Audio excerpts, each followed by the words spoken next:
Glenn, great to have you on the show, mate. Great to see you. Thank you so much for carving out some time to have a conversation with me. How are things in Colorado Springs today? Hey, Perko, it's good to be with you on the show, man. Things are going good. Colorado Springs is blue skies and sunny after a little bit of a snow flurry yesterday morning, but we're doing good, man. I heard about that snow flurry, and I immediately thought to myself, Perko, you picked a great time to move back down under, because snow in early June, that's, I hate to say it, but it's not completely unheard of in Colorado Springs, No. Unfortunately.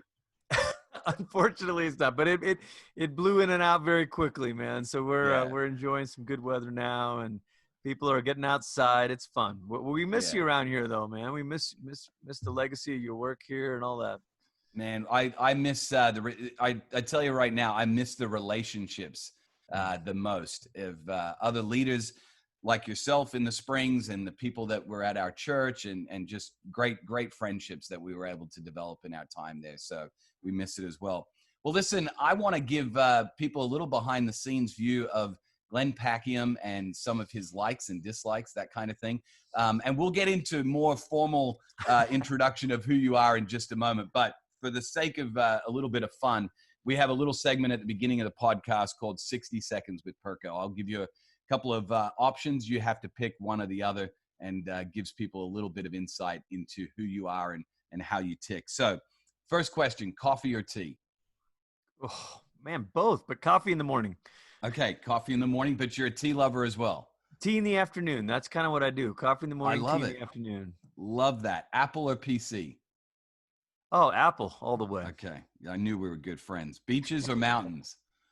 Beaches. Okay, dogs or I know, cats? I'm living in the wrong place for that, right? I know. I'm just thinking to myself, Colorado Springs, man, you live at the base of probably the most majestic mountain in the world, and you're a beaches guy. That's okay. What about animals? Dogs or cats? Dogs. Okay. Netflix or YouTube? Netflix. Okay. Call or text? Text. Podcast or music? Podcast. Man, I'm so thankful you said that, because I have so many guests who say music, and I'm like, but we're on a podcast. This is not exactly. This is not good for promotion of podcasting right now. Cake or pie? Cake. Okay. What's worse for you, laundry or dishes? Laundry.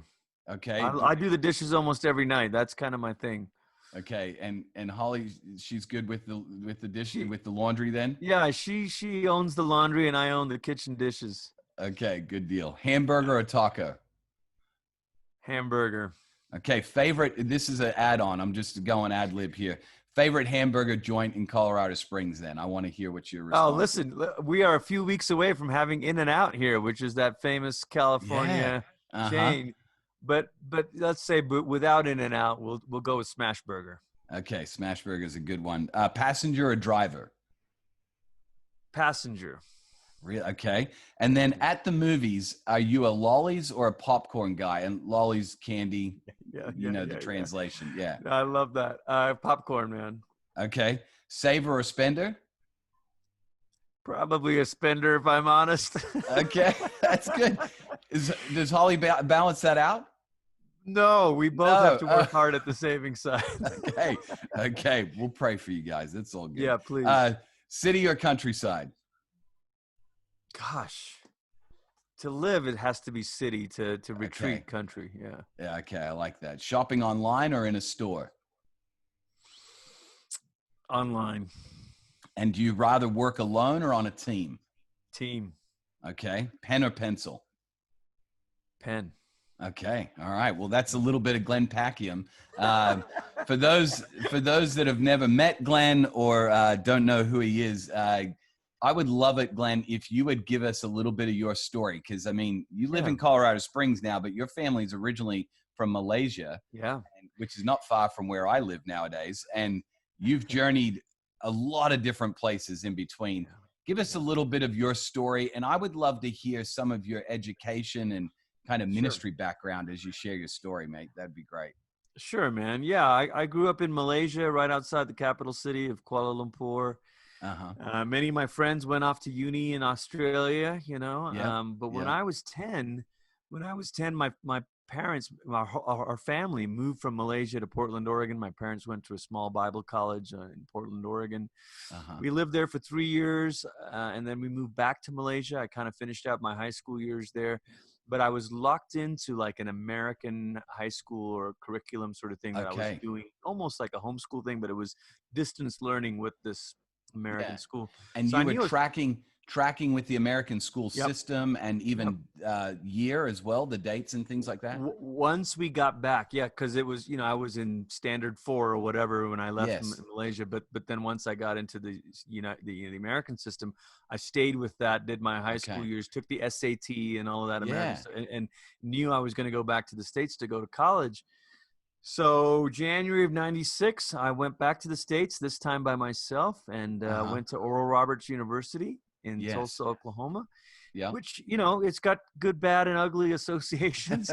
I was grateful for, we had a great theology faculty. I was a theological historical studies major.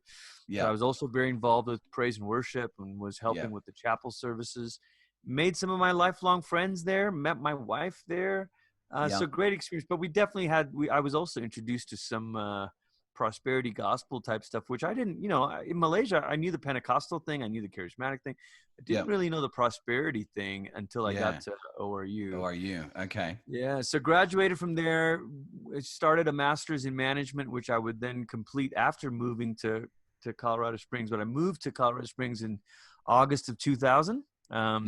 Started off as like an intern at New Life Church. Halfway through that year, they made it a full-time job. So I worked in the worship department. I was helping to lead worship. I was preaching at our college ministry. We started a band called the Desperation Band. That was a big kind of launch for our student ministry conferences. Basically, man, we were inspired by your neighbors in Sydney. We were inspired by Hillsong United and all of that. And so we were doing that. It's been a great movement. In fact, I just spoke at a recording for it for this summer, and it's been 19 years in the running, the Desperation Conference. Wow. So I spent a lot of years in that, songwriting, leading worship, recording, traveling with the band, all of that. Things kind of came to an explosive point when the founding senior pastor was caught in a major scandal in 2006. It set us all in a tailspin, Jason, and I could tell you kind of the impact of that, but I'll just map the mile markers first. So new senior pastor came in 2007. 3 months into that, there was a shooting on our campus. So again, we have scandal and tragedy 13 months apart. And it was shaking us, but also kind of deepening our roots. And it was around that time that I decided to go back and get a second master's degree, this time in theology. And so was studying at Fuller Seminary. They have a campus, or had a campus here in the Springs. And then I got about 2/3 of the way done with that. And I started to think, jump ahead to the next step of, I wonder if I could do a doctorate in theology.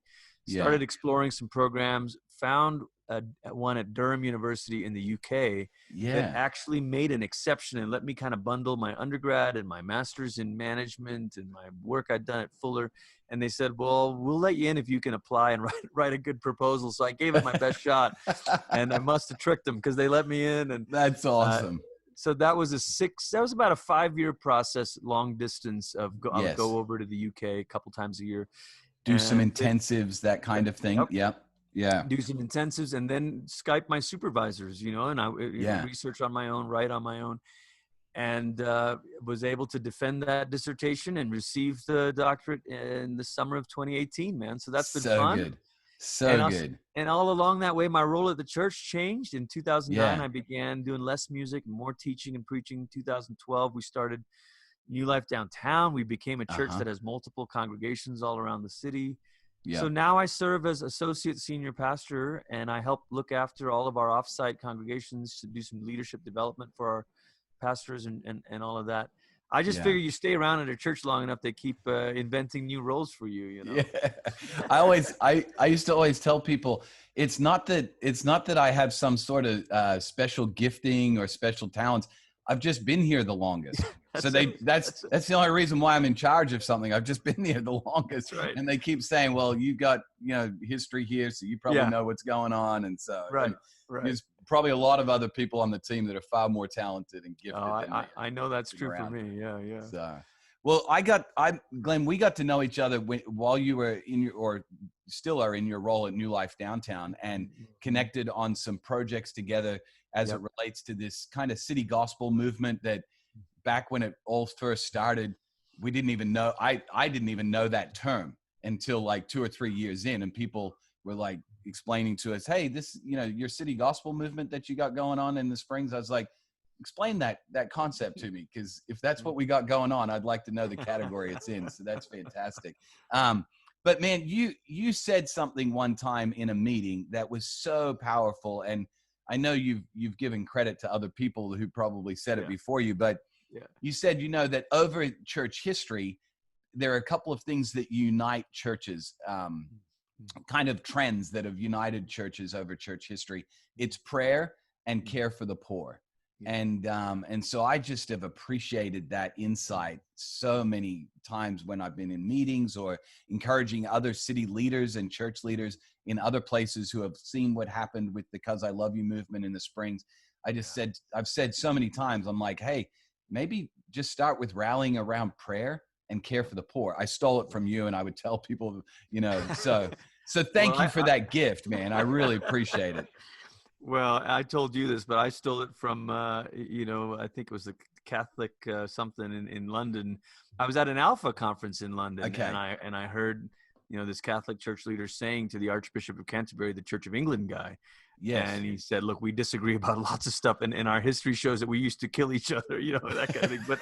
But he said, I think we can be united around, prayer and in service of the poor. And that has stuck with me, because people always want to know, how do you express your unity? We get together for rallies and sing songs. That's great. But what else, Yes. And I think in the service of the poor, and you did such a great job of catalyzing that with this language of 'Cause I Love You. Cuz being the abbreviation for Colorado Springs, and it continues, man. The legacy continues, bro. Super excited about that. I saw online that there was a large prayer gathering in Acacia Park. I loved the image, Glenn, of everyone taking a knee. It's so good, and it's reflected. That imagery is really powerful on so many different levels. It's, surrendering to God, but surrendering to one another. And just so many powerful things from that. So, hey, Glenn, you are, and I know you're going to play this down, so I'm just going to say it up front. You're an accomplished guy, man. Like you've seen some great things happen. Recording artists, like recorded multiple solo albums, but then also, with the Desperation Band and other things. You've written a ton of worship songs that many of us probably sing in our churches around the world. You've written a number of books now, some really, really great books, and you got a brand new book coming out, which we'll talk about here in just a minute. I'm super stoked to talk about that. But this podcast, one of our goals is to help people reach their goals without losing their souls. That's the big theme of the podcast. So could you get practical, Glenn, on some things that you've done over the years to actually reach some of those goals? Because at the end of the day, to put an album out takes some accomplishing of goals, to write a book, to accomplish things academically. Are there some key things that you've found on a practical level that you would love to share with other leaders who might say, I'd like to write a book one day. I'd like to finish my master's or get a doctorate. I'd like to record or whatever. What are some things that you've found to be helpful over the years? Well, I mean, there's several things. So let me just name a couple of them that come to mind. I mean, one is I think you have to be willing to start now and start small. Too many times with our goals, we just wait until the conditions are more perfect. Yes. One day I'm going to get away to the mountains in a cabin somewhere, and then I'll write that book that's been stirring inside me. Well, that's probably not going to happen. I mean, almost all my books, including my dissertation, were written in spurts. I mean, honestly, Perko, I've got this image in my mind of like sitting in the parking lot of the dance studio while I wait for my daughters. It's an hour class, and I'm in there and I'm thinking, what can I do with this hour? Okay, I'm going to edit a chapter, or I'm going to write 500 words right now. Yeah. And you just have to be committed to it. And some people are hyper disciplined, like, first thing every morning they'll write, or they'll, and that's certainly great. For me, it was really about maximizing those moments. So I try to think about the dead time or the wasted time that I could just scroll Facebook or scroll Twitter. I'm like, no, you know what? here's my goal for this dead time. Again, sitting in parking lots or between something else, or get up early or stay up late. When I was writing books and when I was doing my doctorate, I would just, we'd put the kids to bed. My wife and I would hang out, all that stuff. She would either go to bed or work on something else she wanted to work on. And it'd be like 10:30 at night. And I would sit at my desk in our room and just say, let me just put in an hour. Let me just put in an hour. And it could be that I'm going to read an article, or I'm going to read 5 pages of this very dense book that I don't really understand, or I'm going to take notes on what I've just read. I mean, so maximizing that time, making the most of all those windows, and not waiting for conditions to be perfect, but then also utilizing some tools that can help you work smart with this. I've really become a huge fan of Evernote over the last decade, and I know there's probably other tools, Sure. But for me, I take notes in Evernote out of everything I'm reading. So I'll just pull out my phone and be like, I'm going to write that down, or I'm going to scan this page in, or I'm going to, here's an article that will be perfect for this one chapter later. And so I'm cataloging things that I'm reading as I'm going along with it. And part of the reason for that is I just realized it's not all going to stick around in my brain, but one day I need to go back to that file and be like, where's all of those, that list of articles or things that might relate to us, So be smart about those tools, seize those moments. And then, thirdly, I think it also relates to having the right people around you. So good. Man, I learned a lot in the songwriting days of, like, if you don't have people that you can show in early stages of a song to, you know what I mean? I just finished reading the Pixar book, Creativity Inc., and they talk about everything starts as an ugly baby. The idea is not great, but you got to have this brain trust of people who'll tell you what's wrong with it. Man, we did that with songwriting. We were sharing ideas, and here's a chorus. What do you think? Is that worth developing? I'm doing that every week with sermons. But I also have a little group of friends that once a month or so we'll read each other's stuff. And I'll say, can I just show you this article I'm working on, or this chapter of the book? What do you think? And if you don't have that, it's hard to create in isolation. Yeah, absolutely. Yeah, I couldn't agree with you more. I lean into, because I feel like I'm only good at like maybe 2 or 3 things. So I lean into a ton of community when it comes to other strengths and things like that. I think the idea of creating and achieving your goals in the context of community, I think, is a powerful Massive one. And you can't underestimate that. So, and it's freeing. It's freeing, isn't it? Because we have this myth of the heroic individual that's just the lone genius, Like, that's not true. Not so true. Not so true. So I want to chat, because I know one of your big areas of passion is music, and it seems, that's kind of where, in a sense, kind of got your start in ministry, was through worship, through music, but it's been an ongoing theme for you all throughout the years. And you're about to bring out a new book, and I just want to read the title of it because I want to get this right. It's Worship and the World to Come, Exploring Christian Hope in Contemporary Worship. Is that right? Did I get that right? That's right. You nailed it. And Glenn, when does that release? I'd love for people to know. It comes out July 28th of 2020 this year. Yeah, July 28th. So here's the question I want to ask you. And I don't know if you address it in the book, and maybe you're like, hey, listen, I'm not answering that question. You got to buy the book, which is totally fine. I love it. But I would love to know, we're now, it's June 2020. The world has experienced something so unique, a global pandemic. All of us have had a universal goal of trying to flatten the curve, which is unusual for the world to have a global goal. And yet the impact on the church has been significant. I've been telling people, in my opinion, this has been the greatest shift of a church methodology and model that maybe in all of church history has ever been seen. We went into buildings, in the 3rd, 4th century kind of time frame. And now we were removed from buildings literally hundreds, thousands of years later. So it's been massive. And one of the impacts I've experienced personally, but then also as a church leader, I've seen it in congregations, is this idea around corporate worship, or more specifically, corporate singing, which has been in the church since day one. How have you seen that impact this mainstay of the church's expression throughout this COVID crisis? And then what impact do you think it's going to have on the church as we come out of that? I'd love to hear your thoughts. I love that question, Perko. I mean, I think we have realized that there is something special about hearing one another's voices and co-presence in a room and singing together. On the other hand, it has forced us to be creative, like you said, and the scattering of the church into neighborhoods, homes, community. There's lots of really, really positive things about that. It's forced us to think about mission in a new way. It's forced us out of our little bit of our I come to church to watch the show kind of thing. Yes.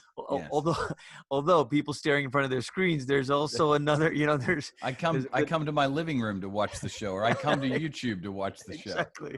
Yeah. So yeah, there's a catch-22 there. But we recently reopened, and hearing people clap, hearing people sing, Yes. I got teary that first Sunday morning back, Yeah. And Christians have always sung together, whether it was like a small group of people before the sunrise. This was that letter that Pliny wrote to Trajan. He said these Christians rise, before the beginning of the day, and they sing these hymns to Christ. And you think, wow, one of the earliest secular observations of what Christians do is they sing. Yes. I love that. Yeah. Isn't that amazing? And one of the things that I uncovered in my research is that actually from a science standpoint, things happen in our brain when we sing together. So there's a sociologist who calls it emotional energy, when bodies are in a room together with a shared focus and a kind of a mutual mood. And there's something about that. And then other researchers have said, actually, we think it's oxytocin in the brain, that when people sing together, the brain releases this chemical, which oxytocin, man, that's the love drug. That's the chemical of your brain, like bonding with people, and it makes me think of like the psalmist saying, I was glad when they said unto me, let us go to the house of the Lord. It's almost like God made our brains to reward us when we gather together as the church and when we sing. So yeah, I think we have learned to appreciate, gosh, there really is something special about being in the room together and singing. Yeah. Where do you see, Glenn, that looking like as we move into a post-COVID or a post-pandemic type of setting when it comes to worship, corporate singing? Do you see anything that we've learned from it that, makes us want to emphasize it more or to do it differently? What are your thoughts on what we've learned from COVID and how we can apply that to the post-COVID timeframe? I mean, one layer of that would be to say, I think we've learned how important it is to make sure that people are coming along with us in the singing. The unintended consequence of the professionalization of worship music, if you will, the unintended consequence of that is sometimes it makes people sing less, because they're like, man, that band is awesome. I'm just going to listen, And I wonder if it'll make us say, hey man, let's simplify this a little bit. Let's just make sure that people are singing along. Let's do an more acapella choruses so we can hear their voices. But on the theme side of things, I think it's highlighted for us how we need more songs that hold together lament and hope. Okay. The entering of people's pain is so much of what we're seeing in the world right now. There's real racial injustice that's being revealed. Yes. But it's also been compounded by a very recent experience of pain and trauma. So you have the particular pain of, the African American community in the US or maybe the Black community worldwide. But then you have, everyone has been cooped up for 3 months or so, and there's been losses of jobs, losses of vacations, losses of businesses, and loss of loved ones where people have not been able to see them and spend these moments with them. So when we come together, there's all of this angst. And I think worship leaders and church leaders can help people release that angst in a very biblical way. The Psalms are full of that release. I mean, they're releasing anger, they're releasing sadness, but they're not releasing it in a way that's just, well, let me just vent. They're releasing it in a way that somehow is directed upward toward God, somehow becomes an act of praise. And so I do think we need more songs that help us with that help us channel that, Yeah. Almost more songs that are like the Psalms that allow us to be honest with God, like just to be honest with God, like, which most of us, I think, because we have a reverence for God and a healthy fear, I think sometimes we fear being totally honest with God about our pain, and maybe even, dropping some words that we feel like sometimes maybe shouldn't be said in the presence of the Lord, or certainly not directed towards him. Yeah. So, I'd love to know, Glenn, do you have any practical examples of a song or something that you're like, hey, this is what I'm talking about, to put words to it? There have been a few, and one of the ones that comes to mind is that Andrew Peterson song that Chris Dahlman covered, "Is He Worthy?" Yes. You start out by saying, "Do you feel the world is broken?" We do. Is all creation groaning? It is. And then you get to the next verse. Is a new creation coming? Yes, it is. So that's an example of holding together lament and hope. Yes. This sense of things are not okay, but there's something beyond this. My colleague Jon Egan, I think, has several songs on his new album that unveil that really do this well. One of the songs is called "Be Strong," and it's this whole idea of it actually, the verse is all the reasons we're not feeling strong, but the reason we can be strong is the Lord is on his way, and he's going to break through the night. He's going to tear through the night. And so these are songs that acknowledge that we are living in midnight, but insist on singing like it's morning, Yes. and that to me is Christian worship. It's Paul and Silas in the prison at midnight, but singing like a new day has come. It doesn't make sense, Yeah. And in some ways, we're never going to strike. It's not like a balance to strike perfectly, because sometimes we'll need to lean into that lament a bit more. Other times we're going to lean into that hope more, and people will accuse us, and they'll say, "Oh, you're just being happy clappy and you're ignoring." And I think, no, Christian worship is supposed to leave you scratching your heads a little bit, because it points to a different reality. Yeah. More that idea that morning may endure for the night, but joy comes in the morning. And we're going to do that. We're going to do that together. When it's not one or the other, but we're going to hold those two things together. So Glenn, go ahead. Can I just say another practical practice that we kind of stumbled into? It's one of the most ancient Christian practices. It's praying the Psalms. Yes. Like literally just reading them out loud. We would do it on these Wednesday night worship nights during COVID and during the quarantine, and we'd have some worship songs, and then a pastor or a leader would just come up and read a psalm or a section of a psalm. But then with our downtown congregation, we had this little private Facebook group, and we just log on every weekday morning at 8 a.m. and we just open up the Psalms and we just pray 3 or 4 at a time for 20 minutes. Next day we do 3 or 4 more. We're almost through all 150. And I've had people say, this was the thing that made me feel the most connected. This was the thing that gave me the most courage and the most hope. I mean, in fact, actually, I spoke to a couple who had COVID. They had the coronavirus for a couple of weeks. And they said, but we would drag ourselves out of bed to just open our laptops and just watch you read the Psalms and pray the Psalms. And we would, in our hearts, agree. And that gave us the strength to carry on. Wow. Isn't that something? So good. So good, man. I love that. That's super practical. Thank you for sharing that. That's super practical. So Glenn, your career, so to speak, or your role at New Life transitioned from kind of worship ministry and more involvement in teaching. I would love for you to unpack for us some of the ways that you do some research and preparation, which you already did a little bit. You talked a little bit about Evernote, but what is some of the development of a message preparation look like for you? And then what are some of the things that you focus in on when it comes to delivery? So your preparation and then your delivery. And if you want to share with us a little bit of your evaluation process as well, post delivery, man, I would love if you just share those thoughts with us. Years ago, when I was just starting to preach a bit more, I picked up one of Andy Stanley's books, Communicating for a Change. I love the way Andy walks through the me, we, God, you, we. And it just struck me. I was like, man, that's so brilliant to start with a way of connecting to the people, help them see why this they care, or should care about this text. And then I read Chip and Dan Heath's book, Made to Stick, which was a similar idea of like, start with the gap in their. So that stuff has really stuck with me. And when I'm wrestling with a sermon, I feel like writing a sermon for me is a lot like writing a song, in that I'm looking for the chorus. I'm looking for the hook. And that's a combination of prayer and just reading the text and meditating on it and saying, Lord, what is your heart that you want to say? Like, what's the main thing here? What's the refrain, if you will, the chorus, Yes. And then I work my way backwards and think, okay, so that intro, where's this felt need for people? Where's the tension?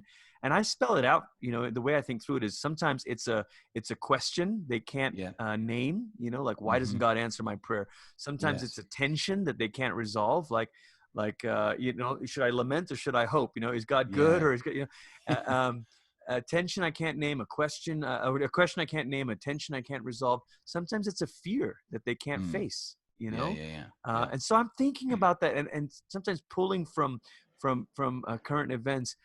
Eugene Peterson used to talk about he couldn't write a sermon until he walked the neighborhoods. I think for us, in a way, Facebook has really helped us because we can walk multiple neighborhoods in a single hour, Absolutely. So this week I'm preaching on James 3, the destructive power of the tongue.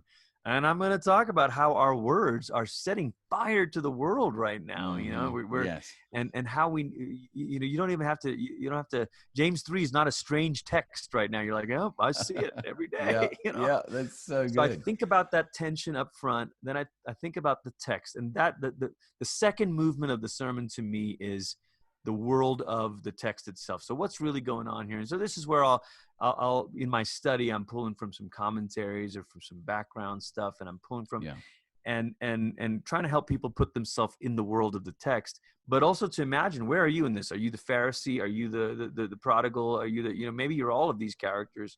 Yeah. And then the third movement of the sermon to me, and this is one of the things I've picked up over the years from Tim Keller, is the sermon has to shine the light on Jesus. It's got to show us the good news here. It can't just be good advice. It can't just be, okay, now go and try. And so the last movement of the sermon for me is, what has Jesus already done for us, and how is the Spirit going to empower us? And to be Trinitarian in it, it's not just what Jesus has done, but also what the Spirit is doing, in and through you. Yeah, because otherwise you leave people with this is what God wants, but hey, you can't do it, but hey, Jesus has done it, so go home, Instead of, Jesus has done it, and now you're in Christ, so with his Spirit, this can now bear fruit in you too. And that's been particularly powerful as we've been calling the church to work towards reconciliation and justice.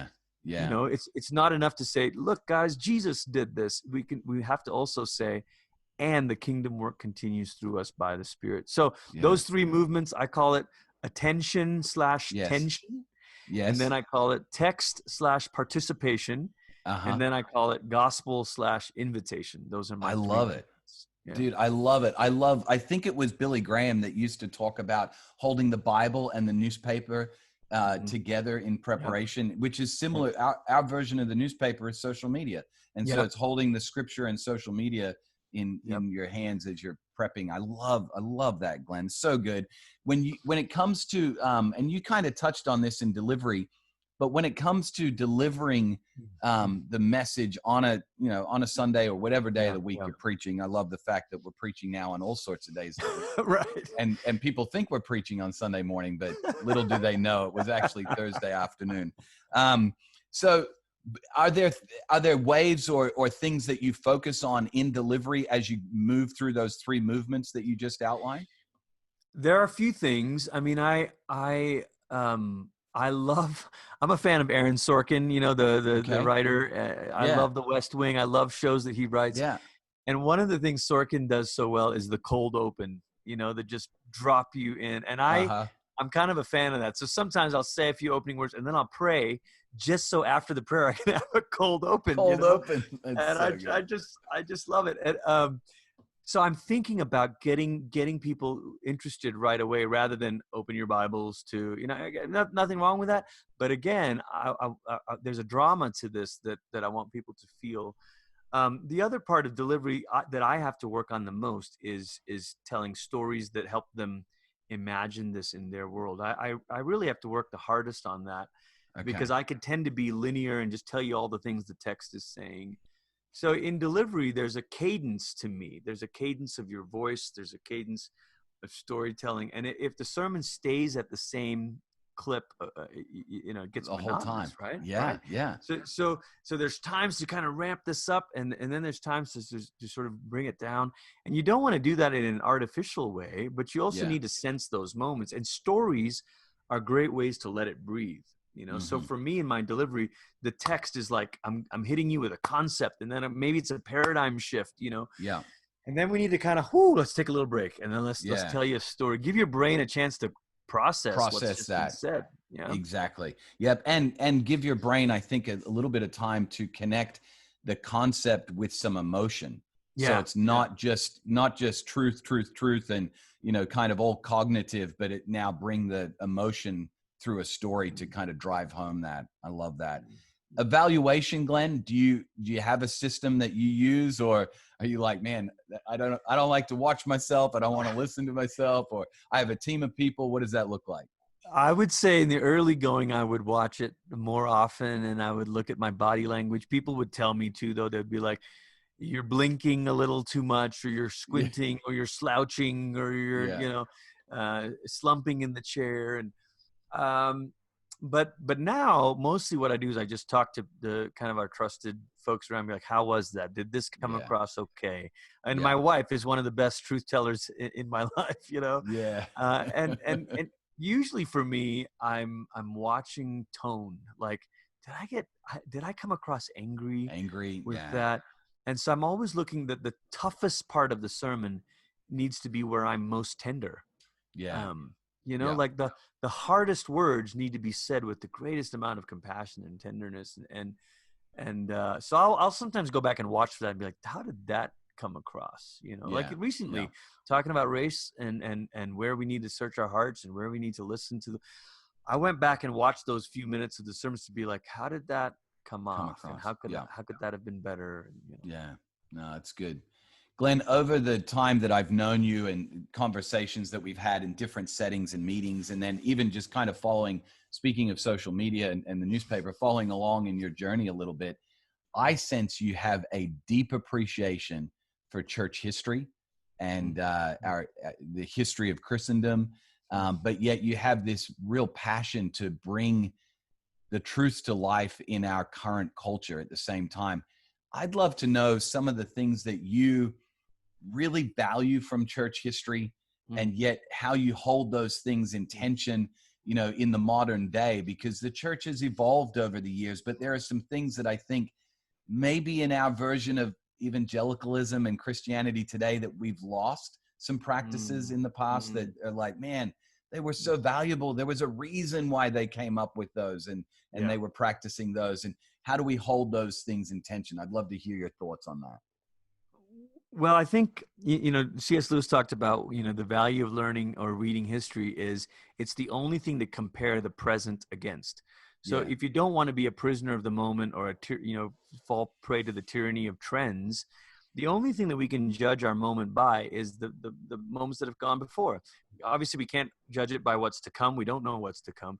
So in order to kind of give ourselves the sense of perspective, we need to look back. And that's what I've appreciated about history.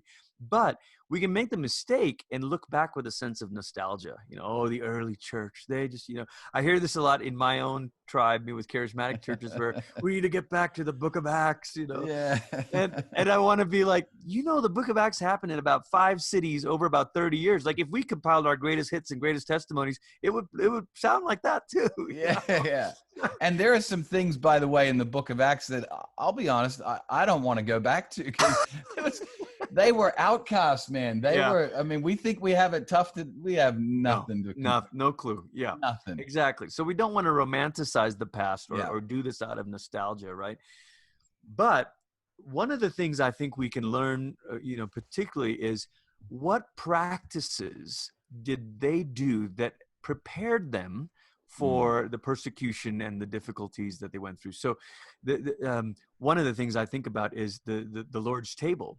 And the Lord's table has been the central practice of Christian worship since very, very early on, 2nd century, maybe before that. And what you get when you think of those words, Jesus took the bread, he blessed it, he broke it, he gave it. I wrote a book called Blessed, Broken, Given last year. Yeah. And it's not just a practice in church history. It actually became a paradigm. It became a way of understanding, oh, this is how my life is. I'm just ordinary. I'm just a piece of bread, man, a little bit cracked, a little bit dry. But Yeah. if I place my life in Jesus's hands, he reminds me, he returns me to my blessedness.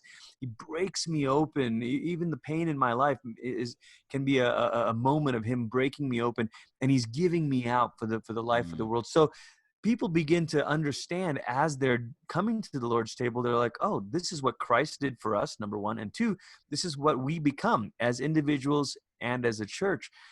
I learned that by digging into early Christian practices. I had dismissed it as sort of like, well, they did that in their day and we're doing this in our day. Yeah. And I never stopped to say, gosh, what have we lost by not doing that? You know?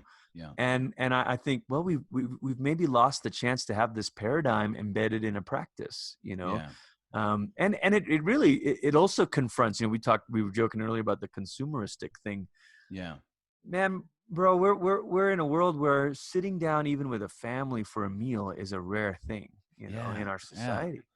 So to come to a church where you say, hey, we're going to stop, we're going to come around Jesus's table. What might that do in us? That might teach us patience. That might teach us forgiveness. That might teach us to slow down. Well, those are all things that actually play out in the rest of our lives. And there's a historian named Alan Kreider. He wrote a book called The Patient Ferment of the Early Church.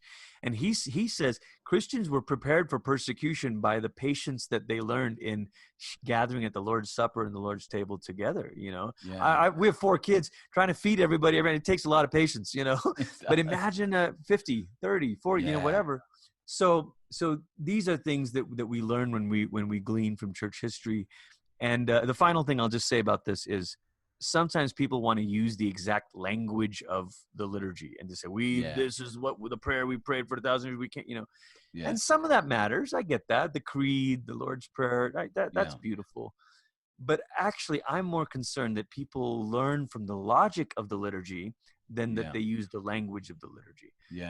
The logic of Christian worship throughout the centuries is it has this gospel shape to it. It has this Christ-centeredness to it. It gathers us in, gives us the word and the table, and then sends us out.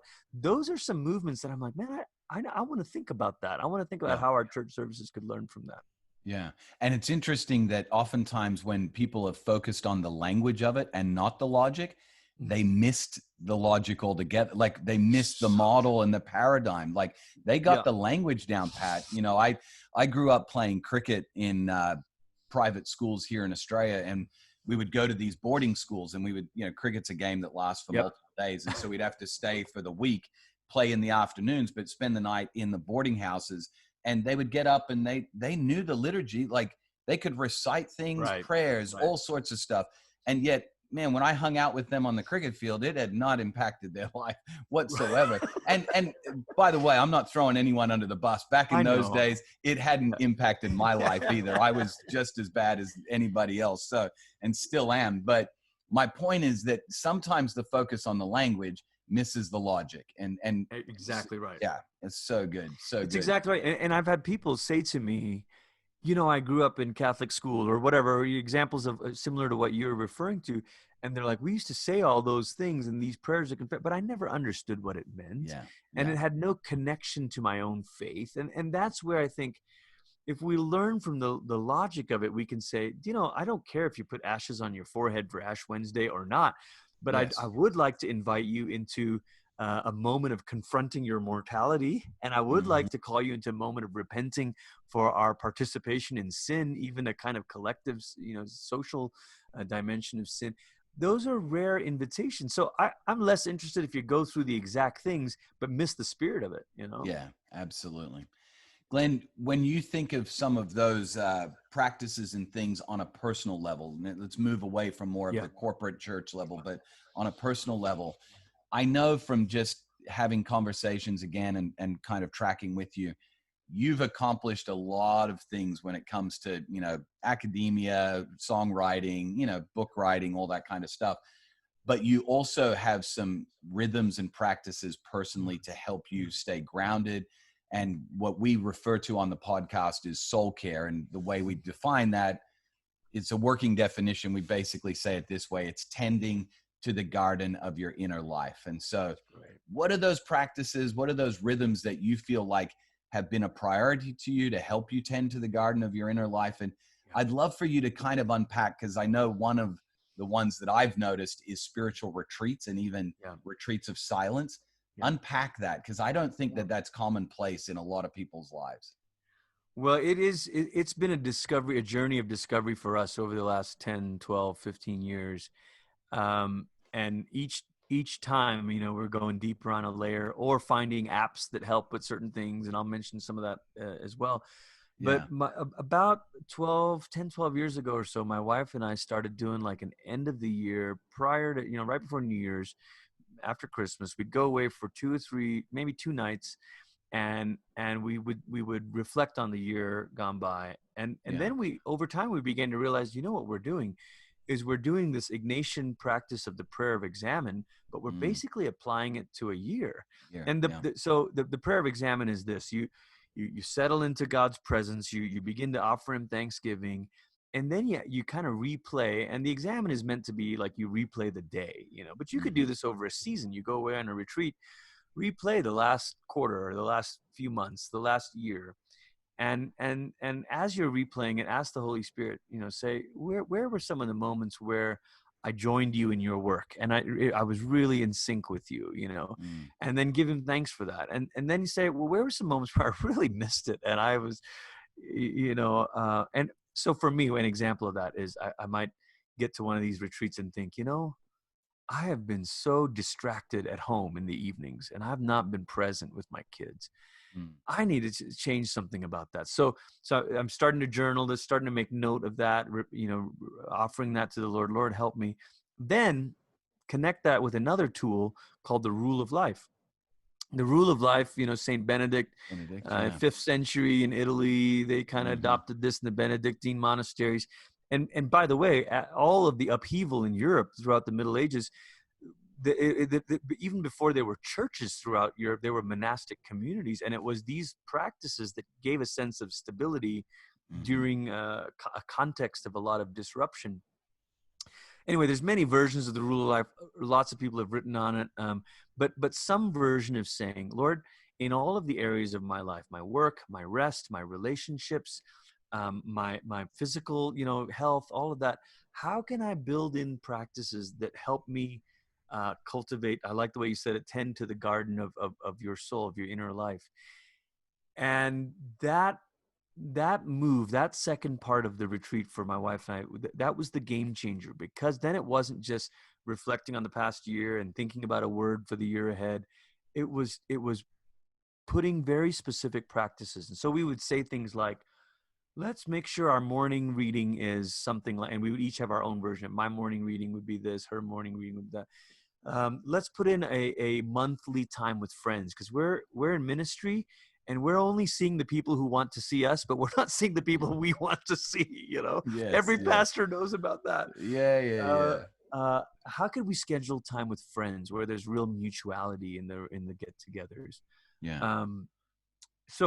How can we build in quarterly Sabbaths? And this is where I would build in once a year. I want to get away on a silent retreat alone. And maybe once a quarter, we'd each have like a half-day thing or whatever.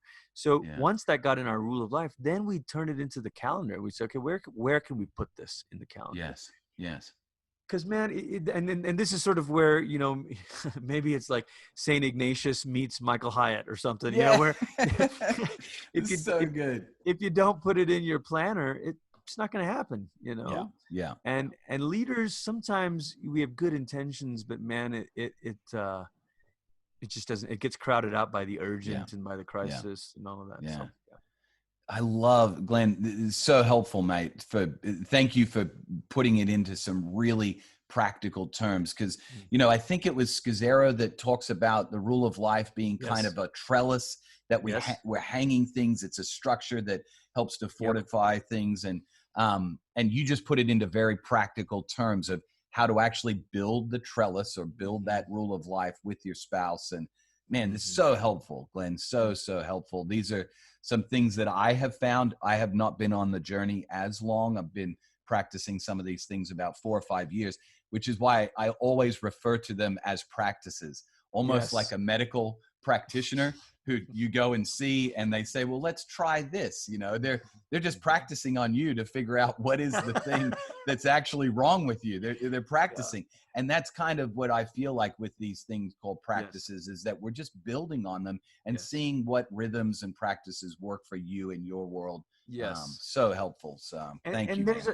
There's a real strength in, you know, if you're married, to include your spouse in this. If you're not married, you know, some roommates or trusted friends, because we have blind spots. So I didn't realize until I was doing my rule of life with Holly, my wife, I didn't realize that I didn't build in any time for friends.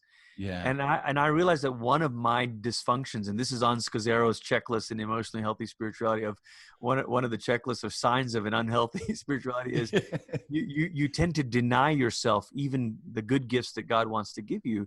And so for me, it was like, no, I can't have time with just friends, just hanging out. I've got to do this, and I've got to meet church people, and I've got to, you know, and watching my wife's rule of life, where she was building in like regular time with friends, I thought, gosh, I need that. I'm hungry for that.